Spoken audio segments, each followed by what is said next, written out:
আমরা বিচার কার কাছে চাইবো? আল্লাহ তোমার কাছে বিচার দিয়ে গেল। আজকে একটা মাস যাবৎ ঘুমাইতে পারি না, আল্লাহ তুমি দেখো। আমরা জাতিসংঘের কাছে আবেদন জানাতে চাই, আমাদের দাঁড়ানোর আর জায়গা নাই।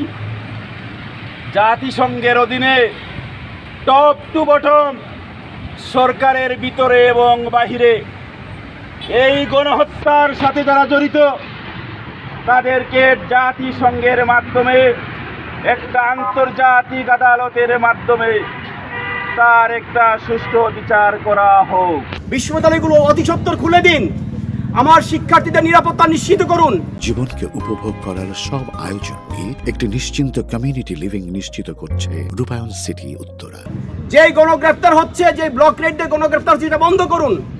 এসব বন্ধ করে একটা আস্থার পরিবেশ সৃষ্টি করুন, অন্যথায় আপনাদের কাউকে কিন্তু এদেশের মানুষ ক্ষমা করবে না। আমরা কি রোহিঙ্গা হয়ে গেছি?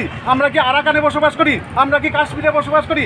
আমরা কি ফিলিস্তিনে বসবাস করি? তাহলে কেন আমাদের উপর অস্ত্র ধারণ করা হবে? কেন আমরা বাসা বাড়িতে নিরাপদ থাকতে পারবো না? পুলিশের বাইরা, প্রশাসনের বাইরা, সেনাবাহিনীর বাইরা, ছাত্ররা যে কোটা আন্দোলন করেছে, আপনার সন্তানও সেই মেধার ভিত্তিতে চাকরি পাওয়ার সুযোগ নেবে। একটাবার চিন্তা করুন আপনারা কাদের বিরুদ্ধে, কার জন্য দাঁড়িয়েছেন।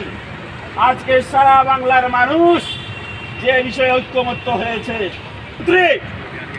যেসব মন্ত্রী গুন্ডা বাহিনীকে লেলিয়ে দিয়েছে, এদের স্পেশাল ট্রাইব্যুনালে বিচার করতে হবে।